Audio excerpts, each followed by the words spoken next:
அதிமுக பொதுச்செயலாளர் மீதும் உங்கள் மீது வந்து துணை பொதுச்செயலாளர் மல்லை சத்யா வந்து பல விமர்சனங்களை முன்வைக்கிறார். அதுக்கான பதில் இது அது உண்ணாவிரதம் இருக்க போறாருங்களா? உண்ணாவிரதம் பொறுத்த வரைக்கும் என்னன்னா உடல் ஆரோக்கியத்துக்கும் மன ஆரோக்கியத்துக்கும் நல்ல விஷயம். தயவுசெய்து இருக்க சொல்லுங்க, ஒரு நாள் இருக்க சொல்லுங்க. எங்களுடைய வாழ்த்துக்கள். அதாவது ஏற்கனவே நான் கோவை விமான நிலையத்தில் இதுக்குண்டான விளக்கத்தை நான் சொல்லியிருந்தேன். குற்றச்சாட்டுகளுக்குண்டான பதில்களை கொடுத்திருந்தேன் நான். அதுக்கப்புறம் எங்களுடைய இயக்கத்துடைய துணை பொதுச் செயலாளர்கள் பல்வேறு அவங்க காணொலி மூலியமாகவும் சரி, இந்த பல்வேறு ப்ரெஸ் மீட்லையும் சரி, அவங்க அதுக்குண்டான அவருடைய குற்றச்சாட்டுக்கு உண்டான பதில்களை நாங்கள் கொடுத்துருக்குறாங்க. தலைவரும் பேசியிருக்கிறார். அதை நாங்கள் கடந்து போகணும்னு சொல்கிறோம். நாங்கள் அவருடைய குற்றச்சாட்டை பதில் சொல்லிட்டு எல்லா குற்றச்சாட்டுக்குண்டான பதில்கள் நானே விளக்கம் கொடுத்துருக்கிறேன். ஆனால் இதை கடந்து, ஏன்னா ஒவ்வொரு இயக்கத்திலையும் கருத்து வேறுபாடுகள் இருக்கும். இப்போ மதிமுக இந்த பிரச்சனை இருக்கா, அப்போ வேற எந்த கட்சியிலும் இல்லையா? திமுக, அதிமுக, காங்கிரஸ் எல்லா இயக்கங்கள்லையும் ஒரு தலைமையோட ஒரு மோதலுக்கு உண்டான ஒரு சூழ்நிலை உருவாகலாம். அந்த கருத்து வேறுபாடுகள் பொறுத்த வரைக்கும் சில சமயம் சமரசம் ஆயிரும். சில நேரங்கள் பொறுத்த வரைக்கும் அது அந்த தோழர் பொறுத்த வரைக்கும் தலைமையை விமர்சனம் பண்ணி வெளியே பொது வழிக்கு கொண்டு வரும்போது அது அது தவிர்க்க முடியாத சொல்லும். ஒரு நாட்டில் ஜனநாயக ஒரு இயக்கங்கள் பொறுத்த வரைக்கும் இதெல்லாம் இந்த மாதிரி கருத்து வேறுபாடு இயற்கை தான்.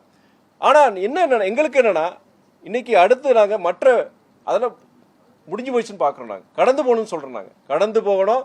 இயக்கத்துக்கு வலு சேர்க்கறதுக்கு உண்டான மற்ற முயற்சிகள், இந்த மாநாடாக இருக்கட்டும், மாநாடு இன்னைக்கு நாங்கள் வேலையில் இருக்குது, நிறைய வேலையில் இருக்குது. அதே நேரத்தில் என்னன்னா, நான் இப்போ நாடாளுமன்ற உறுப்பினராக இருக்கேன், நாடாளுமன்ற பணிகள் இருக்குது. இப்போ தலைவருடைய நாடாளுமன்ற இது முடிஞ்சு போச்சு. இப்போ அவர் அடுத்து இந்த நீங்கள் 2026 தேர்தல் ஒட்டி பொறுத்த வரைக்கும் என்னுடைய இயக்க கட்டமைப்பை நாங்கள் வலு சேர்க்கணும். இது போன்ற இதில் நம்ம ஈடுபடுத்துமே தவிர அவர் சொல்றதுக்கெல்லாம் பதில் சொல்லிட்டு மேற்கொண்டு வன்மத்தை வளர்க்க வேணாம் நாங்கள் பார்க்குறோம்.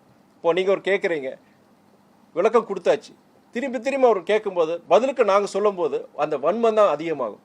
அது தேவை, அவருக்கும் தேவையில்லை, எங்களுக்கும் தேவையில்லை. அவருடைய வழியை பார்க்கணும், நாங்கள் எங்கள் வேலையை பார்க்குறோம், அவ்வளோதான். ஒழுங்கு நடவடிக்கை, அதாவது கட்சிக்குள்ள இருந்துட்டு பல்வேறு கருத்துக்களை போகிறாரு, கட்சி விதிகளுக்கு முரணா பண்ணிக்கிட்டு இருக்காரு. அப்படிங்கிறப்ப ஒழுங்கு நடவடிக்கை அது என்னன்னா, எங்களுடைய மாவட்ட செயலாளர்கள் கிட்டத்தட்ட அனைத்து மாவட்ட செயலாளர்களும் தலைவருக்கு அவங்க தலைவர்கிட்ட பேசியிருக்கிறாங்க. இது விஷயமா ஒரு முடிவுக்கு வரணும்னு சொல்லியிருக்கிறாங்க.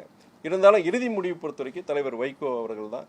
அது நீங்கள் சொல்கிறது வாஸ்தவம் தான். ஏன்னா ஒரு கட்டத்துக்கு மேலே பார்த்தீங்கன்னா ஒரு பொதுவெளியில் இந்த மாதிரி தலைமையை களங்கப்படுத்தி தொடர்ந்து இந்த மாதிரி அவரும் சொல்கிறாரு, அவர் மற்றவங்க மூலியமாக அதை செஞ்சிட்ருக்கிறாரு. அது அப்படி இருக்கும்பொழுது ஒரு முடிவு வரணுமே, கட்சியில் ஒரு கட்டுப்பாடெல்லாம் போயிட்டுருக்கேங்கிறது எல்லாருடைய கவலை.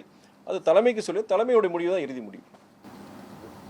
தனி கட்சி ஆரம்பிக்கிற முடிவில் இருக்கிறாரு அப்படின்னு அவங்க பல்வேறு பேட்டிகள் அது குறித்து எல்லாம் கருத்து சொல்லியிருக்காரு. அது வாழ்க வளர்க. செய்திகளை உடனுக்குடனும் துல்லியமாகவும் தெரிந்து கொள்ள சப்ஸ்கிரைப் பண்ணுங்க.